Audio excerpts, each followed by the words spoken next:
Today we have a cheap desk lamp. I bought it from Aliexpress for $8.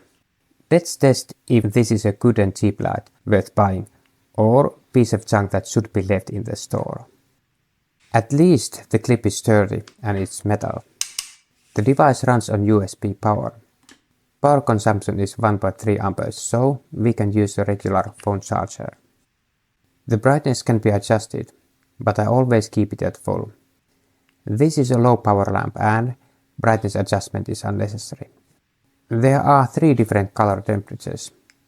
I personally use 4000 Kelvin neutral light. The others seem unnecessary to me. The brightness seems to be at the same level as my old lamp, and the light is more even. The color temperature is also better. This lamp heats up a lot. Heat is not usually good for LEDs.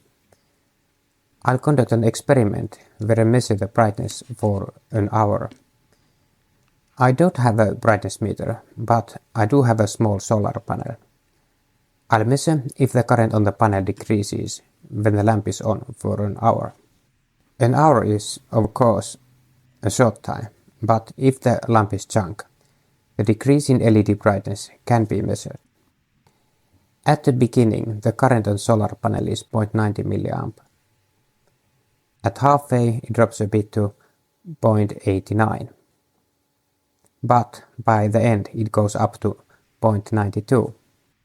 I did have the shades on window to prevent ambient light interfering the measurements, to keep at least minimum level of scientific accuracy.